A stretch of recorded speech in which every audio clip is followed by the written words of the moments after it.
तुम जैसे गरीब की इतनी औकात नहीं कि मेरा रिश्ता लेकर आए।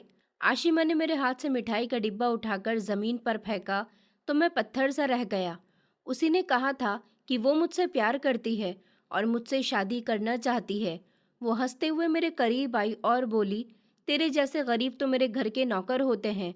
ये प्यार का ड्रामा तो सिर्फ मेरी एक शर्त थी जो अब पूरी हो गई। मैं वहां से निकल आया और मन ही मन फैसला कर लिया कि अब कुछ बनकर ही वापस आऊंगा। मैंने छोटा सा कारोबार शुरू किया जो कुछ सालों में करोड़ों का हो गया और मैं आशिमा को भूल गया। फिर एक दिन मेरा मैनेजर एक गरीब लड़की को सिक्योरिटी की नौकरी के लिए लेकर आया। वो लड़की मुझे ध्यान से देखने लगी। वो आशिमा ही थी। मैंने कभी सोचा भी नहीं था कि जिस लड़की को मैं दूर दूर से देखकर रास्ता बदल लिया करता था वो एक दिन मेरी जिंदगी में तूफान बनकर आएगी। मैं बस एक सादा सा मामूली सा लड़का था। मेरा नाम विराग है। मेरा सारा दिन लाइब्रेरी में पढ़ाई और छोटे मोटे काम में गुजरता था। मेरे लिए सब कुछ मेरी माँ थी। उनका सपना था कि मैं पढ़ लिख कर कुछ बनूं और मेरे लिए उस सपने को पूरा करना ही सब कुछ था। आशिमा, उसका नाम ही किसी सपने के जैसा लगता था। वो किसी शहजादी से कम नहीं थी। यूनिवर्सिटी में जहाँ भी जाती सबकी नज़रें उसी पर टिक जाती।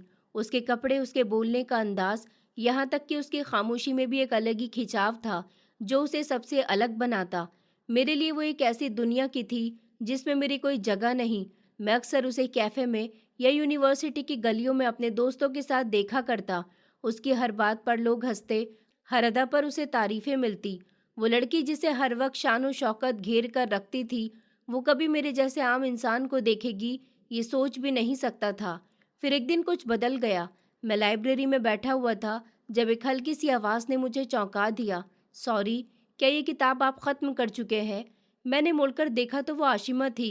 घबराहट में मैंने नज़रें झुका ली और जल्दी से कहा कि जी हाँ, आप ले लीजिए। मेरे हाथ से किताब लेते हुए वो मुस्कुराकर बैठ गई और बोली, वैसे तुम हमेशा यहाँ होते हो? मैंने नज़रें नहीं उठाई, बस हल्के से कहा कि हाँ, यहाँ सुकून होता है। मेरा दिल उसकी बातों पर ज़ोर ज़ोर से धड़कने लगा। मैं कभी किसी लड़की से ऐसे नहीं बोला था, तो उलझन सी महसूस हो रही थी। फिर एक दिन जब वो मेरे साथ कैफ़े में बैठी हुई थी, तो मैंने हिम्मत करके पूछा कि आप सच में मुझसे दोस्ती करना चाहती हैं? उसने मेरी आंखों में देखते हुए कहा कि हाँ, क्योंकि तुम में वो सच्चाई है जो औरों में नहीं। मुझे नहीं पता वो सच में क्या चाहती थी, लेकिन उसके शब्द मेरे दिल में उतरते चले गए। मेरी दुनिया जो सिर्फ किताबों और जिम्मेदारियों में ही कैद थी, अब एक रंगीन सपने जैसे लगने लगी। हर सुबह उसकी मुस्कुराहट याद आती, हर रात उसकी बातों की गूंज मेरे ख्यालों में रहती। मैं बदलने लगा था।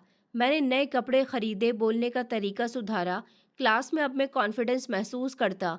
मेरे दोस्त हैरान थे कि मैं इतना खुश क्यों हूँ, लेकिन मैं किसी को कुछ नहीं बताता। ये मेरे दिल का राज था, सिर्फ मेरा। एक दिन आशिमा ने कहा कि अगर कभी मैं तुम्हें कुछ कहूँ तो तुम मना तो नहीं करोगे? मैंने तुरंत कहा कि नहीं, कभी नहीं। उसने हंसते हुए कहा कि याद रखना, ये बात बहुत ख़ास है। मैंने मन ही मन फैसला कर लिया कि अब मैं उसे अपने दिल की बात बता दूंगा। मैंने माँ से भी बात की और उन्होंने खुशी से कहा कि बेटा, अगर तुम्हें लगता है कि वो तुम्हारे लिए सही है तो मैं ज़रूर उसका रिश्ता मांगूंगी। ग्रेजुएशन का दिन आया तो दिल में अजीब सी बेचैनी थी। धड़कन जैसे रुक रुक कर चल रही थी। यूनिवर्सिटी में हर तरफ खुशी का माहौल छाया हुआ था। लोग तस्वीरें खिंचवा रहे थे, आपस में गले मिल रहे थे और अपने फ्यूचर प्लान बता रहे थे। मैं भी खामोशी से एक कोने में बैठा वक्त का इंतज़ार कर रहा था कि कब वो पल आएगा जब मैं उसके सामने जाकर सब कह दूंगा। ये सिर्फ मेरी मोहब्बत नहीं बल्कि मेरी इज्जत और यकीन का मामला था। मेरी माँ ने मुझे अपनी प्रार्थनाओं के साथ हौसला दिया कि अगर वो तुम्हारे नसीब में है तो ऊपर वाला सब आसान कर देगा। सुबह जल्दी तैयार होकर मैंने फूलों का गुलदस्ता और मिठाई खरीदी, नए कपड़े पहने और यूनिवर्सिटी पहुंच गया। रास्ते में बार बार शीशे में खुद को देखता रहा, बाल ठीक करता रहा और सोचता कि मैं उसे कैसे सब कुछ कहूँगा। जब पार्टी शुरू हुई तो सब हॉल में जमा हो गए। स्टेज पर परफॉर्मेंस हो रही थी, तस्वीरें ली जा रही थी और हर तरफ हंसी खुशी का शोर था। मैं चुपचाप एक कोने में बैठा रहा, दिल में उस लम्हे का इंतजार करता रहा और फिर वो लम्हा आया। आशिमा अपने दोस्तों के साथ खड़ी हुई थी, हमेशा की तरह शानदार कपड़ों में, और सबका ध्यान अपनी तरफ खींच रही थी। मैंने गहरी सांस ली, हाथ में गुलदस्ता पकड़ा और उसकी तरफ बढ़ गया। उस वक्त दिल की धड़कन मेरे कानों में गूंज रही थी। मैं कुछ कहना चाहता था। मैंने धीरे से कहा तो वो चौंक गई और उसकी सारी दोस्तें भी मुझे देखने लगीं। सबने हमारी तरफ देखना शुरू कर दिया। मैंने कहा, मेरे घर वाले तुम्हारे लिए रिश्ता लाना चाहते हैं। आशिमा, मैं तुमसे सच में प्यार करता हूँ। मैंने फूल उसकी तरफ बढ़ाए। एक लम्हे के लिए उसके चेहरे पर हैरत थी, जैसे उसे यकीन नहीं आया हो कि मैं सच में ये सब कुछ कह रहा हूँ। फिर वो मुस्कुराई, मगर वो वही मुस्कुराहट नहीं थी जो वो लाइब्रेरी में देती थी। उसमें कुछ और ही था, कुछ छुपा हुआ तमाशा। अचानक उसने वो फूल मेरे चेहरे पर मार दिया और बोली, तुम जैसे गरीब तो मेरे घर के नौकर भी नहीं बन सकते। उसकी आवाज़ गूंज उठी और हर तरफ सन्नाटा छा गया। उसने कहा, ये सब तुम्हारे जैसे गरीब लड़कों के बस की बात नहीं। तुम तो बस एक शर्त थे जो पूरी हो गई। मेरे चारों तरफ खड़े सब लोग हंसने लगे। किसी ने सीटी बजाई, किसी ने तालियां बजाई। ये वो लम्हा था जो जैसे किसी फिल्म में विलन का हंसना दिखाती हो, पर यहाँ मैं वो विलन नहीं था। मैं तो वो मासूम था जिसने बस सच बोलने की हिम्मत कर ली। उसने कहा, तुम्हें क्या लगा कि मैं तुमसे प्यार करती हूँ? ये सब तो सिर्फ एक गेम था और मैं उसमें जीत गई हूँ। मेरे अंदर जैसे कुछ टूट सा गया। मेरे हाथ में गुलदस्ता जमीन पर गिर गया। मेरी आंखें फर्श पर जम गईं। मैं कुछ नहीं बोल पा रहा था। आंखों के कोने नम हो रहे थे, पर मैं सबके सामने रोना नहीं चाहता था। मैंने कहा, आशिमा बस करो, मैंने दिल से तुमसे प्यार किया है। उसने कहा, अपनी मोहब्बत अपने पास रखो, मुझे तुम जैसे लोगों से नफरत है। मैं पीछे हट गया। मेरे कदम बेजान से थे, दिल जैसे किसी ने नोच लिया हो। अब कोई आवाज़ सुनाई नहीं दे रही थी, कोई चेहरा नजर नहीं आ रहा था। बस एक सन्नाटा मेरे अंदर छा गया। मैं यूनिवर्सिटी से सीधा हॉस्टल गया, कपड़े बदले और माँ को कॉल की। उन्होंने मेरी आवाज़ सुनकर कहा कि क्या हुआ बेटा, तेरी आवाज़ भारी क्यों हो रही है? मैंने सिर्फ इतना कहा कि मम्मी, मैं वापस आ रहा हूँ। वो हैरान हो गई कि अभी तो बाहर गया था। अगले दिन मैं शहर छोड़कर चला गया। न किसी दोस्त को बताया, न किसी प्रोफेसर को। यूनिवर्सिटी की डिग्री मिल चुकी थी, लेकिन मेरे दिल की दुनिया खत्म हो गई थी। गांव पहुंचा तो मम्मी ने बाहों में भरकर कहा कि सब ठीक हो जाएगा, पर वो क्या जानती थी कि मेरे अंदर कौन सा तूफान चल रहा है। कुछ दिन ऐसे ही खामोशी में गुजर गए, बस खाने, सोने और माँ के साथ वक्त गुजारने में। फिर एक दिन मैंने खुद से वादा किया कि अब मैं अपनी जिंदगी बदलूंगा। मैं वो बनूंगा जो उसने कहा था कि मेरे बस में नहीं है। मैंने अपनी छोटी सी जमीन बेची और एक छोटा सा कारोबार शुरू किया। शुरू के ही दिनों में लोग मजाक उड़ाते कि किताबें छोड़कर दुकानदार बन गया है, पर मैं खामोश रहा। दिन रात काम करता, कभी खुद सामान उठाता, कभी खड़े होकर ग्राहकों से बात करता। धीरे धीरे माल भेजना शुरू किया। माँ कहती थी कि बेटा, तुम्हें कुछ अलग है, ऊपर वाला तुझे बहुत देगा। मैं उनके शब्दों को अपने दिल में उतार लेता। मैंने एक चीज कभी नहीं की, पीछे मुड़कर कभी नहीं देखा। आशिमा का नाम तक नहीं लिया। कोई पूछता तो बस मुस्कुराकर कह देता कि बीता हुआ वक्त था। पर ये मेरी नई शुरुआत है, एक ऐसा रास्ता जो दर्द से नहीं मेहनत से बना था। अब मेरा एक ही मकसद था, खुद को साबित करना बिना किसी सहारे। ये वादा निभाना आसान नहीं। गांव में रहते हुए लोगों के ताने सहने थे, अपनों की उम्मीदें पूरी करनी थी और हर दिन एक नया इम्तिहान बनकर सामने आ जाता। पर मैंने हार नहीं मानी। अपनी ज़मीन बेचकर एक छोटी सी दुकान लेकर कारोबार शुरू किया। सब्जियां, ग्रॉसरी और बाद में कपड़े, जो भी बेच सकता था बेचता रहा। शुरू में सिर्फ 2-3 ग्राहक आते थे और उनमें से एक सिर्फ बात करने आता, लेकिन मैं उन लम्हों को भी खाली नहीं जाने देता। दुकान पर बैठकर अगले दिन के लिए नई चीज़ें सीखता। शाम को दुकान बंद करके किसी और के काम में हाथ बटाता ताकि हुनर सीख सकूं। एक बार पंचर की दुकान पर गया, सिर्फ ये जानने के लिए कि एक आम आदमी कुछ ही महीनों में प्रॉफिट आना शुरू हुआ, लेकिन मैंने उसे वापस दुकान में लगा दिया। साथ ही कुछ पुराने दोस्तों से सलाह ली। अब दिल में किसी पर भरोसा नहीं था, फिर भी तजुर्बे को अहमियत दी। मैंने गांव से बाहर करीबी कस्बे में थोक की सप्लाई शुरू की और वही मेरी तरक्की की बुनियाद बन गई। 2 साल बाद मैंने वही दुकान खरीद ली और साथ में 2 और ब्रांच भी खोल ली। अब वो दुकान से ज़्यादा वेयरहाउस बन चुका था। दिन में मैं मालिक होता और रात को सीखने वाला। मेरी माँ कहती कि अब तो ऊपर वाले ने तेरी खुशी वापस लौटा दी है बेटा, और मैं बस सर हिला देता। लेकिन मेरे दिल का एक कोना अभी भी खाली था। कभी कभी रात को जब माँ सो जाती तो मैं दुकान के पीछे बैठकर आसमान देखता और वो लम्हा याद आ जाता जो मेरे साथ हुआ था। कोशिश करता भूलने की, मगर वो लौट आता। न किसी को इल्ज़ाम देता, न किसी से शिकायत रखता। खामोशी से वक्त गुजर रहा था। एक दिन माँ मेरे पास बैठी और बोली कि तूने बहुत कुछ कर लिया, अब तुझे एक साथी की ज़रूरत है। मैंने नज़रें चुरा ली, लेकिन उन्होंने बात जारी रखी। उन्होंने कहा कि मैंने तुम्हारे लिए एक अच्छा रिश्ता देखा है। वो लड़की सीधी साधी सी है, घर संभाल सकती है, तुम्हारी इज्जत करेगी। मैंने माँ की बात मान ली। अब मैं प्यार के सपने नहीं देखता था, मुझे अब सिर्फ सुकून और अपनापन चाहिए था। मैंने रिश्ते के लिए हाँ कर दी, क्योंकि मैं जानता था कि माँ की प्रार्थना और किसी औरत की इज्जत, यही दो चीज़ें एक पूरी जिंदगी के लिए काफ़ी होती हैं। एक दिन मैं ऑफिस में बैठा हुआ था, जब मेरे मैनेजर ने दरवाज़ा खटखटाया और कहा कि सर, एक उम्मीदवार आई है। सिक्योरिटी की पोस्ट के लिए तजुर्बा थोड़ा कम है, लेकिन हालात से काफ़ी परेशान लगती है। मैंने सर उठाकर कहा कि भेज दो अंदर। फिर दरवाज़ा खुला और जैसे ही वो अंदर आई, मेरे हाथ में पकड़ा हुआ कलम रुक गया। वो चेहरा, वो वजूद, वो आंखें, वक्त जैसे थम सा गया। वो वही थी, आशिमा।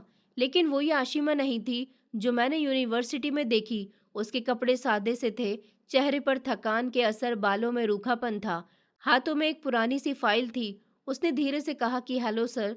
मैंने जवाब दिया।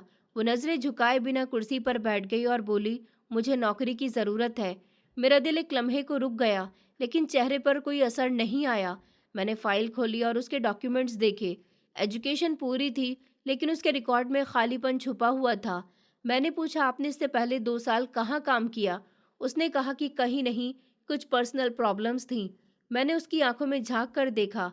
वहाँ गुरूर नहीं था, सिर्फ खामोशी और थकान थी। जो लड़की कभी पूरे हॉल में अपनी हंसी से सबका ध्यान खींच लेती थी, आज मेरी मेज के सामने झुकी हुई बैठी थी, अपनी जिंदगी के लिए नौकरी मांगने के लिए। मैंने मैनेजर को अंदर बुलवाया और कहा कि फाइल रख लो, मैं खुद बात कर लूँगा। वो सर झुकाए दरवाजे से निकल गई और मैं अपनी कुर्सी पर बैठा देर तक खामोश रहा। मैनेजर बाहर जाकर बोला, सर, लड़की सच में बहुत ज़्यादा मजबूर लग रही थी। क्या आप चाहते हैं हम उसको रख लें? मैंने सर हिलाया और कहा कि हाँ, रख लो। वो चला गया और मैं अपनी मेज़ पर बैठा उंगलियों को देखता रहा। बीते वक्त ने मुझे आकर फिर से घेर लिया, एक ऐसे वक्त में जब मैं समझता था कि वो मुश्किल अब ख़त्म हो गई है। मैं जानता था कि ये इत्तेफाक नहीं, ऐसे आशिमा का मेरे सामने आना, वो भी इस हाल में, और मुझसे नौकरी मांगना, ये सब वक्त की लिखी हुई वो लकीर थी जिसे मैं चाहकर भी मिटा नहीं सकता। लेकिन एक फ़र्क ज़रूर था कि अब मैं वो आदमी नहीं रहा जो मोहब्बत में टूटा हुआ था। मैं तो अब वो आदमी था जिसने खुद को जोड़ लिया, बिना किसी से शिकायत किए और बिना किसी का सहारा लिए। आशिमा दोबारा मेरे ऑफिस में नौकरी पर आ गई थी। दिन गुजरते गए और मैंने महसूस किया कि वो अब पहले जैसी नहीं रही। वो लड़की जो कभी खूब बातें किया करती थी, अब खामोशी से काम करती, नज़रें झुकाए बस अपना फ़र्ज निभाती। मैंने उससे कभी बीते वक्त की बात नहीं छेड़ी और ना ही कभी ये जताया कि मैं क्या जानता हूँ। मेरे लिए वो अब सिर्फ एक एम्प्लॉय थी और मैं एक ऐसा इंसान जो बीते वक्त से सीख चुका था। फिर एक शाम ऑफिस के वक्त के बाद मैं अपने कमरे में बैठा हुआ हिसाब किताब देख रहा था, जब दरवाज़ा हल्के से बजा कि अंदर आ सकती हूँ सर। उसने धीरे से कहा, आ जाओ। मैंने फाइल बंद की और कहा कि बोलो। वो अंदर आई, हाथ में एक फाइल थी, पर चेहरे पर अजीब सी घबराहट भी। उसने कहा कि मैं कुछ बात करना चाहती हूँ, अगर इजाज़त हो तो। मैंने उसे बैठने का इशारा दिया। वो सामने कुर्सी पर बैठ गई, पर नज़रें अभी भी ज़मीन पर थीं। मैंने कहा, तुम्हें किसी इजाज़त की ज़रूरत नहीं, जो कहना है कह दो। कुछ लम्हे खामोशी में बीते, फिर उसने धीरे से कहा, मेरे पापा पर गैर कानूनी कारोबार के इल्ज़ाम लगे हैं, वो जेल में है। मैंने सिर्फ सर हिलाया। मुझे पहले ही इस सब की खबर मिल चुकी थी, लेकिन सुनना और बात थी। उसने कहा कि हमारा सब कुछ चला गया, घर, गाड़ियाँ, बैंक अकाउंट, सब खत्म हो गया। उसकी आवाज़ में थकान थी। उसने कहा, हम एक पुराने किराए के फ्लैट में रहते हैं, मेरी माँ बीमार है और मैं बस किसी तरह से अपना फ़र्ज़ पूरा करने के लिए ये नौकरी करना चाहती हूँ। मैंने उसकी तरफ देखा, वो अब भी मुझसे नज़रें नहीं मिला रही थी। मैंने कहा, आशिमा, जो गुज़र गया है उसे बदल नहीं सकते, पर तुम चाहो तो नए सफ़र की शुरुआत कर सकती हो। वो चौंक गई और बोली, आप मुझे माफ़ कर चुके हैं। मैंने नरम आवाज़ में कहा कि मैंने बहुत पहले ही दिल से तुम्हें निकाल दिया था। बीते वक्त में रहना मेरे इरादों में नहीं है। उसने कहा, पर मैं हर दिन हर लम्हा वो दिन याद करती हूँ जब मैंने तुम्हें सबके सामने बेइज्जत किया। उसकी आंखों में आंसू आ गए। उसने कहा कि आज मैं खुद अपने किए का नतीजा भुगत रही हूँ। मेरे वो सब दोस्त जो उस दिन मेरे साथ हंसे थे, आज कोई मेरे हाल को नहीं जानता। मैंने खामोशी से एक टिश्यू बॉक्स उसके सामने सरका दिया। उसने कहा, मुझे एहसास बहुत देर से हुआ है और ये माफ़ी मैं सिर्फ इसीलिए नहीं मांग रही हूँ कि मैं मजबूर हूँ, बल्कि इसलिए कि मुझे सच में शर्मिंदगी है। मैंने कहा, आशिमा, हर इंसान गलती करता है। फ़र्क बस इतना है कि कुछ लोग माफ़ी मांगते हैं और कुछ नहीं। तुमने कम से कम ये हिम्मत की है।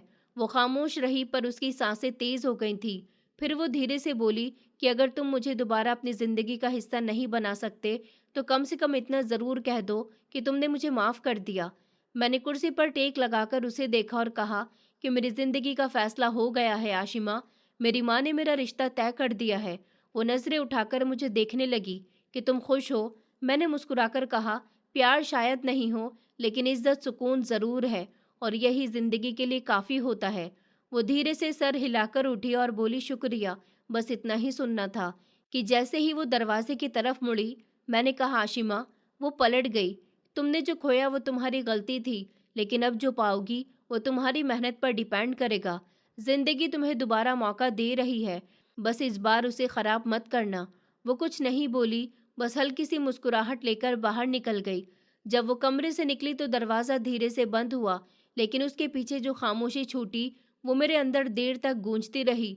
अगले दिन वो ऑफिस आई, पर उसकी चाल में वो कॉन्फिडेंस नहीं था। काम में संजीदा थी, लेकिन चेहरे पर खामोशी का मुखौटा।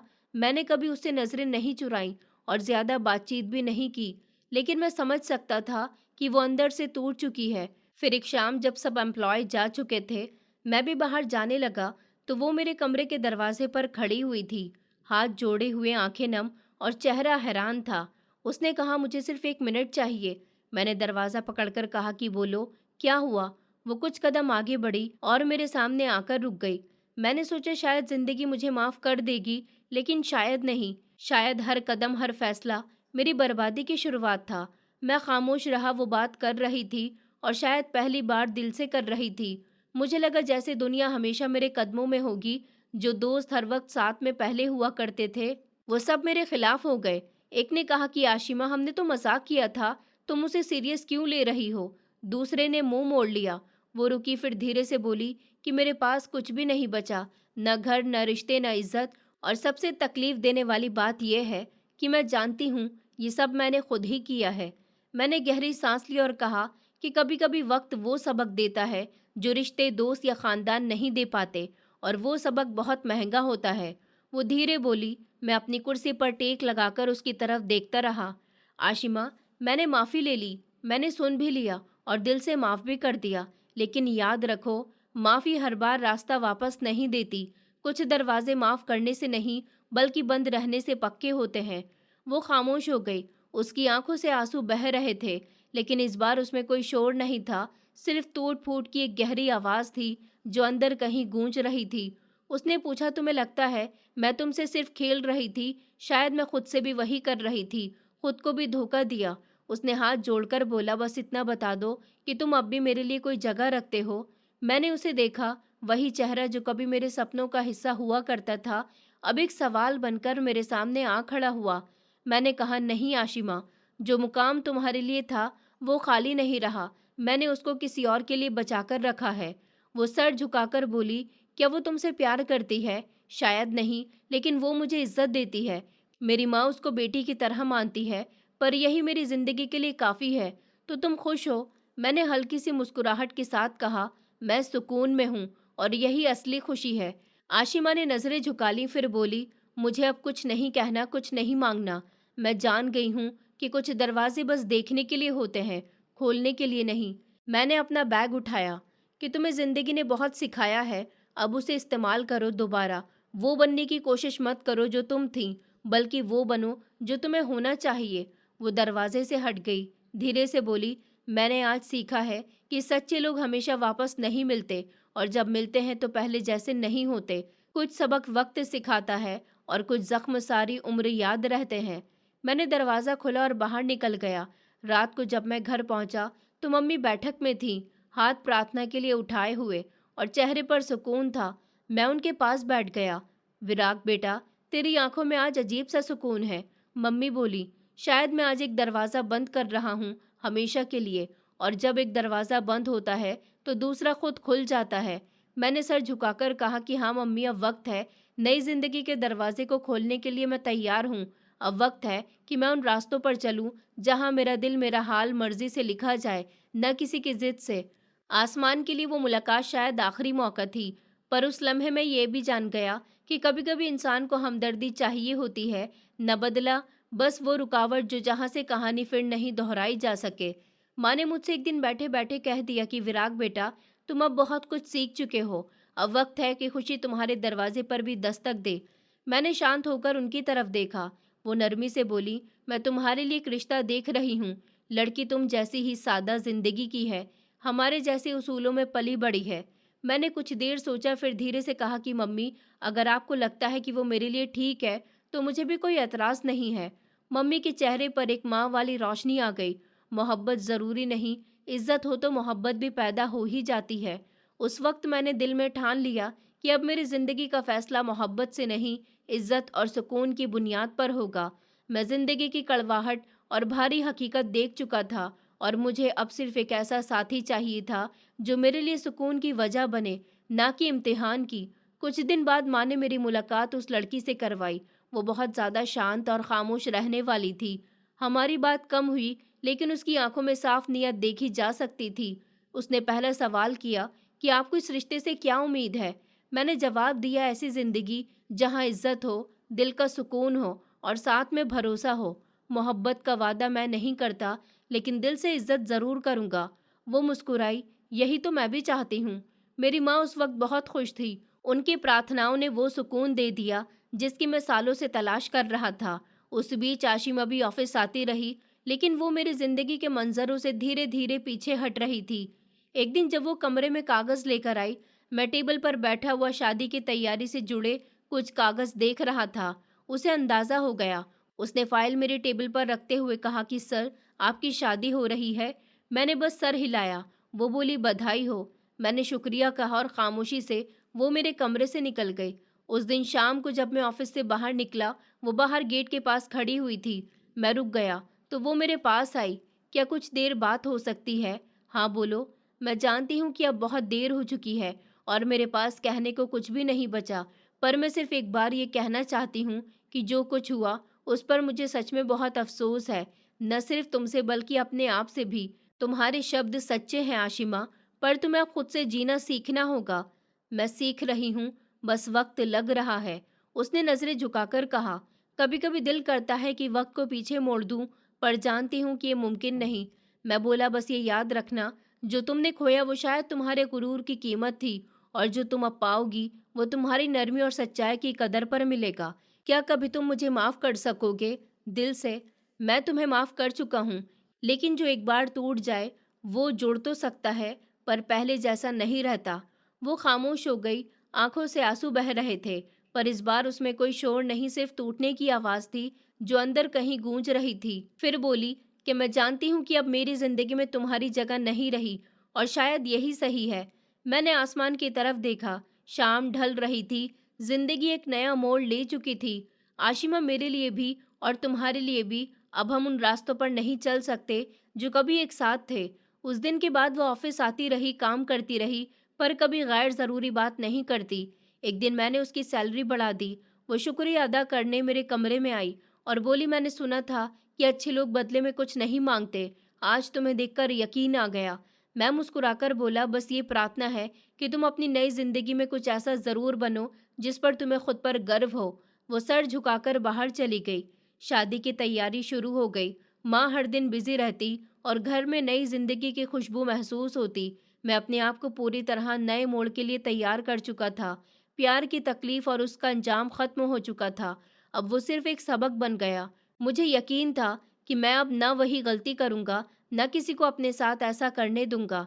आशिमा अब भी मेरे ऑफिस का हिस्सा थी, पर मेरे दिल का नहीं। और ये फैसला सिर्फ वक्त ने नहीं, मेरे किरदार ने भी किया था। मेरी शादी सादगी से हुई। मम्मी चाहती थी कि ज्यादा धूमधाम से न हो। नई दुल्हन मेरे साथ घर आई तो माँ ने उसका हाथ पकड़कर कहा कि बेटी, मेरे बेटे ने बहुत दुख देखे हैं, अब उसकी खुशी तुम्हारी जिम्मेदारी है। और उसने चुपचाप मम्मी के हाथ चूम लिए। उस लम्हे में मुझे यकीन आ गया कि मेरी जिंदगी अब सुकून भरे रास्ते पर चलने वाली है। मैंने अपना वादा निभाया। नई जिंदगी के साथ मैंने पुरानी यादों को दबा दिया। ऑफिस में आशिमा अब भी काम करती थी और हर मुलाकात में मैं यही कोशिश करता कि कोई कड़वाहट न रहे। मैंने उसे कभी उसके बीते वक्त की याद दिलाने वाली कोई बात नहीं की, न कही, न कभी अपने दिल का दरवाज़ा बंद किया, कम से कम इंसानियत के नाते। एक दिन लंच ब्रेक में मैं कैंटीन में बैठा हुआ था। आशिमा मेरे पास से गुजरी, रुककर बोली, हेलो विराग सर। मैंने भी मुस्कुराहट दी। उसने कहा, सुना है आपका कारोबार एक नई ब्रांच खोल रहा है। मैंने जवाब दिया कि जी, अगले महीने से काम शुरू होगा। मैंने हल्का सा जवाब दिया लेकिन लहजा नरम रखा। बहुत बहुत बधाई हो। वो मुस्कुराई और आगे बढ़ गई। ऐसे लम्हे रोज के लिए मामूली बन गए, लेकिन मैं जानता था वो बातचीत नहीं थी जिसमें जज्बात हों। ये सिर्फ वक्त का मोड़ था। आज मैंने खुद को उससे दूर रखा। आशिमा के बदलते हुए व्यवहार ने मुझे ज़रूर चौंकाया, लेकिन मैंने कभी क्यूरोसिटी नहीं दिखाई। ऑफिस में उसकी इमेज अच्छी हो गई थी। वो वक्त की पाबंद, खामोश और हर फाइल को ठीक से संभालती। एक दिन मैंने उसे एक ज़रूरी क्लाइंट की प्रेजेंटेशन की जिम्मेदारी दी। वो पूरी तैयारी के साथ आई। मीटिंग के बाद मैंने तारीफ करते हुए कहा कि अच्छी तैयारी थी, तुमने जिम्मेदारी समझदारी से निभाई है। उसने बस शुक्रिया कहा, पर उसकी आंखों में एक रोशनी दिखी जो शायद कन्फेशन की तरह थी। वक्त गुजरता गया। मेरी जिंदगी में सुकून आ गया। पत्नी बहुत लॉयल थी और माँ की प्रार्थनाएं हर दिन मेरा साथ देती। लेकिन एक दिन जब मैं ऑफिस से निकल रहा था तो देखा, आशिमा गेट के पास बेंच पर खड़ी हुई थी। मौसम सर्द और शाम का वक्त था। उसकी हालत से थकान साफ दिख रही थी। मैं रुका और पूछा, सब ठीक तो है? वो बोली कि जी, बस आज मेट्रो छूट गई, अगली बस का इंतजार कर रही हूँ। तो मैंने कहा कि गाड़ी ले लो, ड्राइवर तुम्हें छोड़ देगा। उसने धीरे से इनकार किया कि शुक्रिया, लेकिन मैं ठीक हूँ।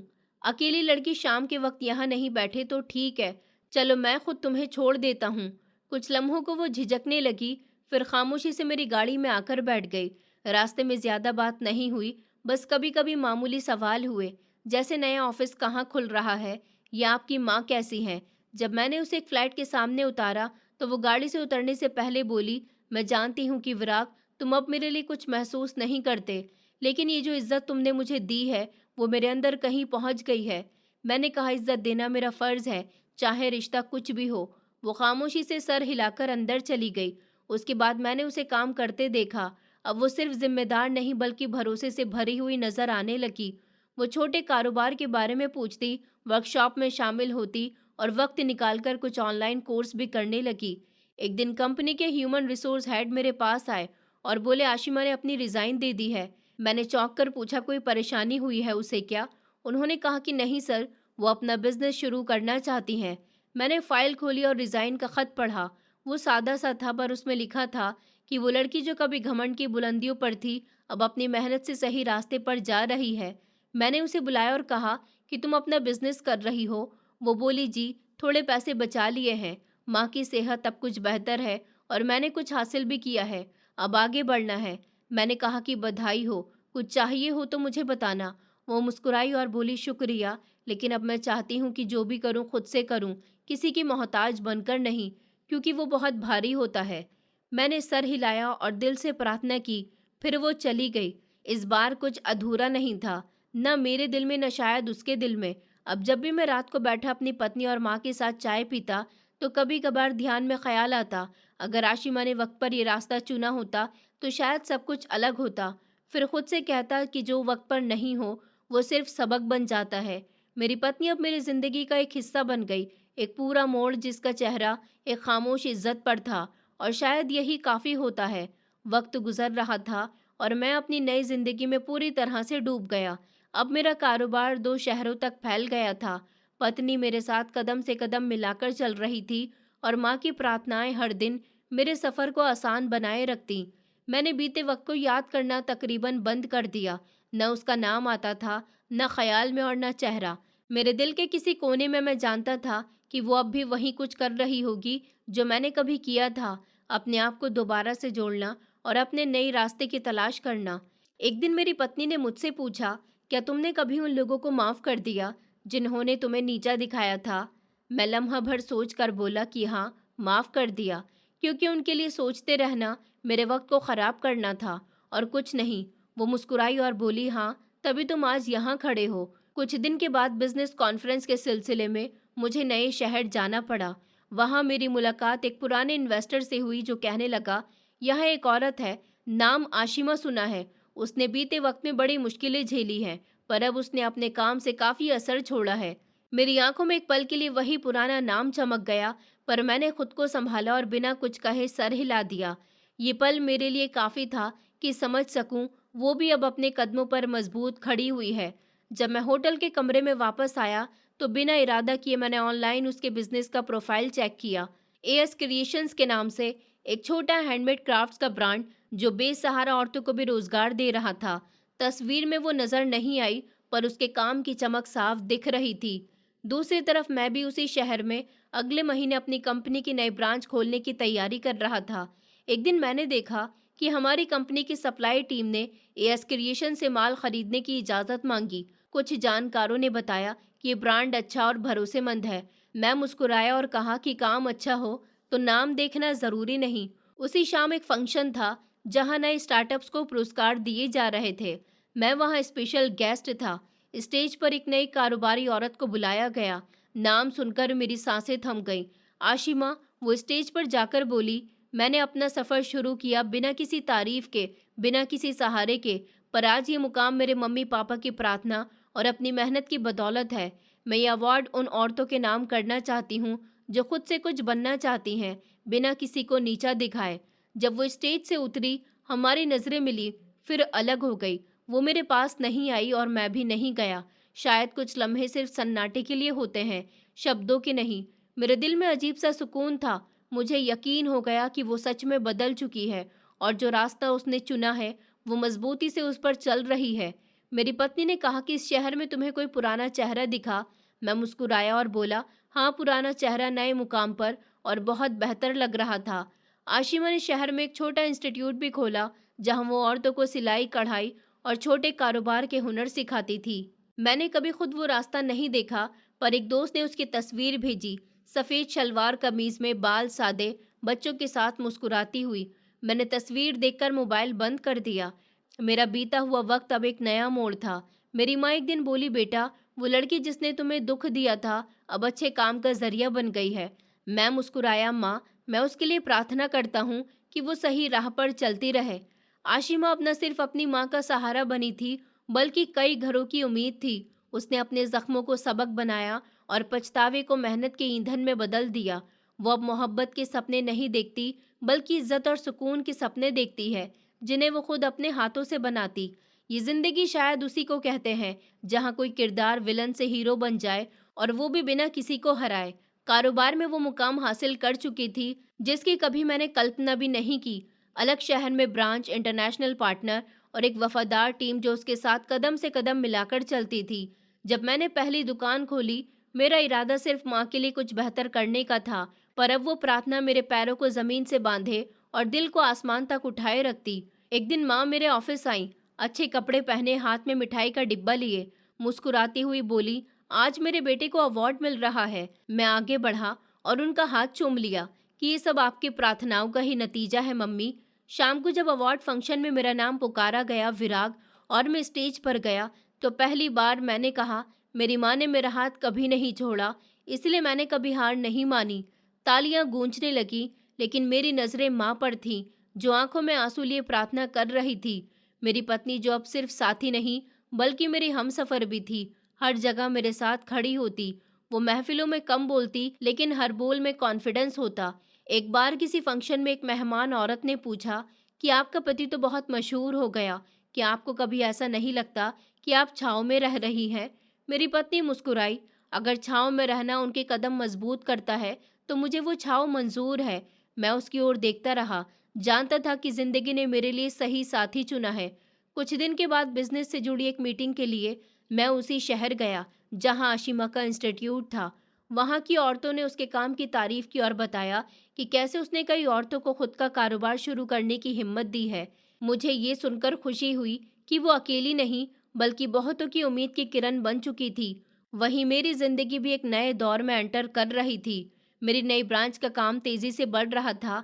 मेरी पत्नी ने घर को संवारने के साथ मेरे कारोबार में पूरा साथ दिया।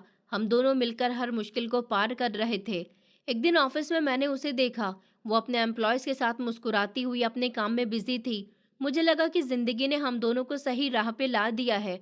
उस शाम जब मैं घर लौटा तो माँ ने कहा कि विराग बेटा, आज तुम बहुत खुश लग रहे हो, क्या बात है? मैं मुस्कुराकर बोला, माँ सच में खुश हूँ, क्योंकि अब मैं न सिर्फ अपने लिए बल्कि अपने परिवार के लिए भी कुछ कर पा रहा हूँ। माँ ने सर हिलाया और कहा कि बेटा, मेहनत का फल हमेशा मीठा होता है, बस उम्मीद मत खोना। मैं उनकी बात सुनकर और भी ज़्यादा हिम्मत जुटाता रहा।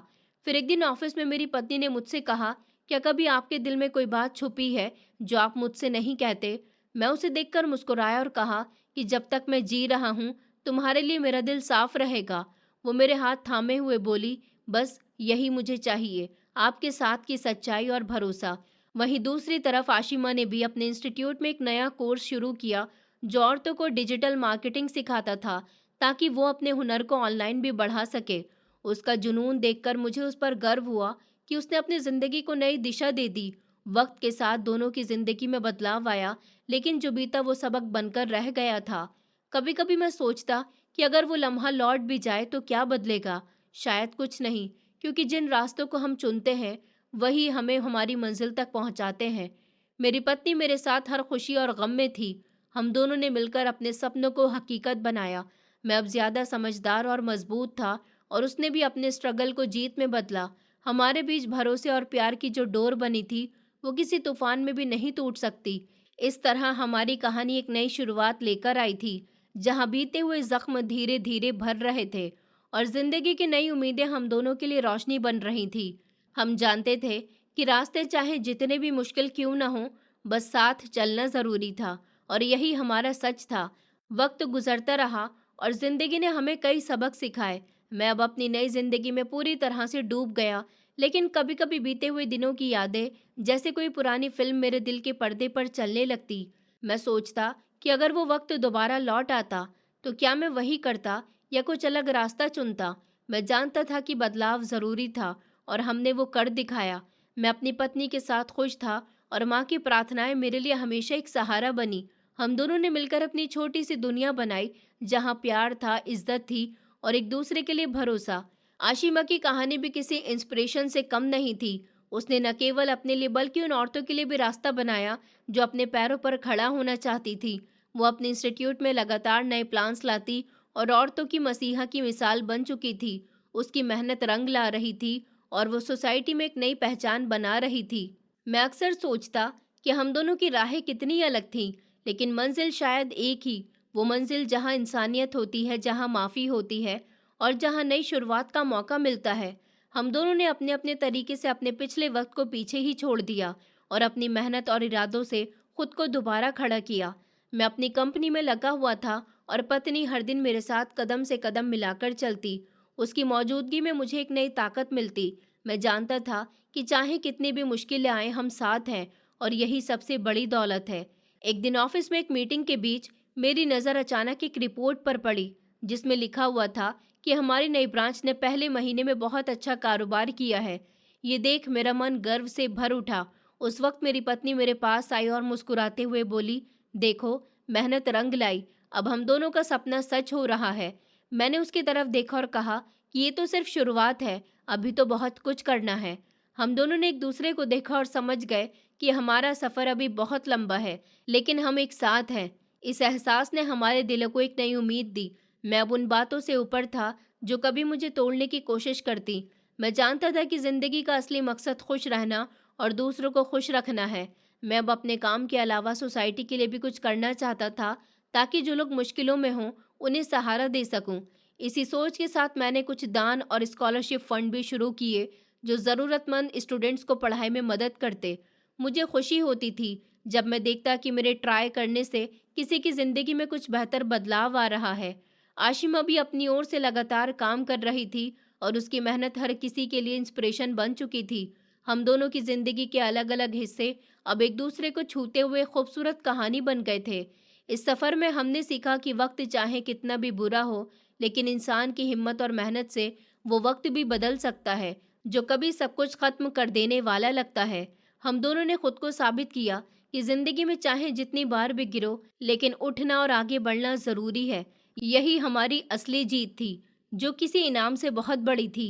अपने सपनों को साकार करते हुए और जिंदगी को एक नई उम्मीद के साथ गले लगाते हुए। ऐसे ही वक्त तेजी से बीत रहा था और जिंदगी ने हमें कई ऐसे मोड़ दिखाए जहां हमारी हिम्मत और स्ट्रगल्स के इम्तिहान हुए। मैं अब अपनी नई जिंदगी में पूरी तरह से डूब चुका था। अपनी पत्नी के साथ एक खुशहाल परिवार बसाया और माँ की प्रार्थनाएं मेरी ताकत बनकर हमेशा मेरे साथ थीं। हम दोनों ने मिलकर एक ऐसा घर बनाया जहां प्यार था, भरोसा था और सबसे ज़रूरी इज्जत थी। मैं जानता था कि बीते हुए दिनों की कड़वाहट अब मेरे दिल पर भारी नहीं। मैंने उन जख्मों को वक्त के हवाले कर दिया जो कभी मुझे तोड़ने की कोशिश करते थे। अब मैं सिर्फ आगे बढ़ने का सोचता। आशिमा की कहानी भी मेरे लिए एक मिसाल बन गई। वो अपने दम पर एक नई जिंदगी बना रही थी। उसने न सिर्फ अपने लिए बल्कि उन सभी औरतों के लिए रास्ता बनाया जो अपने पैरों पर खड़ा होना चाहती थी। उसका इंस्टीट्यूट अब एक उम्मीद की किरण बन गया, जहां लड़कियां सिलाई कढ़ाई से लेकर छोटे कारोबार के हुनर सीख रही थी और अपनी फाइनेंशियल कंडीशन सुधार रही थी। उसकी मेहनत रंग ला रही थी और वो सोसाइटी में एक नई पहचान बना रही थी। मैं अक्सर सोचता कि हम दोनों की राहें कितनी अलग थीं, लेकिन मंजिल शायद एक ही। वो मंजिल जहां इंसानियत होती है, माफ़ी होती है और जहां नई शुरुआत का मौका मिलता है। मैं अक्सर रात को चाय पीते हुए सोचता कि जिन दिनों में टूट चुका था, उन दिनों ने मुझे कुछ ऐसा सिखाया है जो शायद ज़िंदगी में सबसे ज़रूरी था। माफ़ करना, खुद को और दूसरों को माफ़ करना, जो बीत गया उसे भुला देना और आगे बढ़ना सीखना। हमारी ज़िंदगी के सबसे कठिन दौर में भी आशिमा ने हार नहीं मानी और मैंने खुद को मजबूत बनाया। हम दोनों ने उस कड़वे वक्त को अपनी लाइफ का इम्पॉर्टेंट चैप्टर बनाया जिससे हम आगे बढ़ सके। इस सोच के साथ मैंने एक छोटी सी संस्था भी बनाई जहां हम बच्चों को पढ़ाई के लिए मदद करते और औरतों को रोजगार के लिए ट्रेनिंग देते। मेरे काम में मेरी पत्नी भी पूरी ताकत से साथ थी और माँ की प्रार्थनाएं मेरे लिए हमेशा एक अनमोल उपहार रही हैं। हम दोनों ने अपने परिवार की उम्मीदों पर खरे उतरने की हर मुमकिन कोशिश की और आज मैं गर्व से कह सकता हूँ कि मेरी जिंदगी ने मुझे एक नई पहचान दी है। मैं अब न केवल एक सफल बिजनेसमैन हूँ, बल्कि एक इंसान हूँ जिसने जिंदगी की कड़वाहट को समझा है और उससे ऊपर उठना सीखा।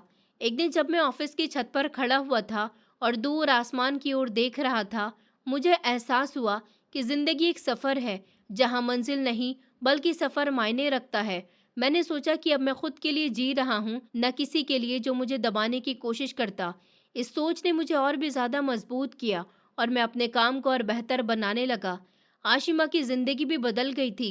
वो अब सिर्फ एक एम्प्लॉय नहीं बल्कि एक इंस्पिरेशन थी जो अपनी मेहनत से दूसरों के लिए मिसाल बन गई। हमें पता था कि हमारा पिछला हमारे लिए एक सबक है, ना कि बोझ। इसलिए हमने कभी भी उस पर खिंचाव नहीं बनाया और बस अपने फ्यूचर को बेहतर बनाने में जुट गए। हम दोनों ने खुद को साबित किया कि इंसान अपनी मेहनत से किसी भी सिचुएशन को बदल सकता है और अपनी ज़िंदगी को फिर से लिख सकता है। मैं अब उन बीते हुए दिनों को एक किताब समझता हूँ जो मैंने पढ़ ली है और अब मैं अपनी ज़िंदगी के अगले चैप्टर की ओर बढ़ रहा हूँ, जिसमें मेरे साथ है मेरी पत्नी, मेरी माँ और मेरी मेहनत की कमाई। साथ ही आशिमा की कहानी भी मेरी ज़िंदगी में एक मिसाल बनकर शामिल है जो बताती है कि हर अंधेरे के बाद एक उजाला होता है और जो गिरते हैं वो ही मजबूत होकर उठते हैं। हमारे सफ़र ने ये साबित किया कि वक्त चाहे कितना भी मुश्किल क्यों ना हो, इंसान की हिम्मत और लगन से हर चैलेंज पार किया जा सकता है। अब मैं एक ऐसे मुकाम पर था जहां मैं अपनी सफलता का फल अपने परिवार और अपनी मेहनत को देता और मैं जानता था कि ज़िंदगी की असली खुशी वही है जहां हम अपने दिल की सुने और सही फैसले ले। मेरी पत्नी के साथ मेरा रिश्ता पूरी तरह से मजबूत था और माँ की प्रार्थनाएं मेरे लिए सबसे बड़ा आशीर्वाद बनी। हमारी ज़िंदगी में अब एक नया मोड़ शुरू हो चुका था जो हमें सिखाता कि स्ट्रगल चाहे कितना भी भारी हो, अगर हम दिल से लड़ें तो जीत हमारी ही होती है। यही हमारी कहानी थी जो आज भी मुझे इंस्पायर करती है और आगे भी करती रहेगी। जिंदगी में हर किसी को दर्द होता है, कोई ना कोई जख्म होता है। मैं भी टूटकर खुद को खो चुका था, पर टूटना आसान है, फिर से खुद को जोड़ना बड़ी हिम्मत मांगता है। माफ़ करना सीखो, चाहे खुद को हो या दूसरों को। माफ़ी दिल को हल्का करती है और रास्ता खोलती है। मोहब्बत ज़रूरी नहीं हर बार, लेकिन इज्जत और भरोसा ज़िंदगी की बुनियाद होते हैं। मैंने सीखा सुकून वही है जहाँ इज्जत हो, यही सुकून इंसान की सबसे बड़ी खुशी है। जो बीत गया उसे भूल जाना चाहिए। अगर हम पिछले वक्त में फंसे रहेंगे तो आगे नहीं बढ़ पाएंगे। वक्त हर किसी को नया मौका देता है, बस ज़रूरत है उसे पकड़ने की और खुद पर भरोसा रखने की। आशिमा ने दिखाया इंसान कितना भी गिर जाए, अगर ठान ले तो खुद को फिर से बना सकता है। उसने अपने जख्मों को ताकत बनाया, अपनी जिंदगी बदली और दूसरों की भी जिंदगी रोशन की। इसलिए जिंदगी के हर मोड़ पर उम्मीद मत खोना, खुद को कमजोर मत समझना और हमेशा आगे बढ़ने का रास्ता ढूंढना। असली जीत दिल और इरादों की होती है। यही हमारी कहानी की सबसे बड़ी सीख है। जीतते वही है जो टूट कर भी उठे और दुनिया की सुनकर हार ना माने, क्योंकि असली ताकत दिल की होती है जो हर दर्द को अपनी जीत बना ले। दोस्तों, उम्मीद करती हूँ आपको हमारी कहानी पसंद आई होगी। कहानी पसंद आई है तो वीडियो को लाइक करें, चैनल पर नए हैं तो चैनल को सब्सक्राइब करें और हाँ, नोटिफिकेशन बेल को ज़रूर दबाएं ताकि अगली अपडेट सबसे पहले आपको मिले।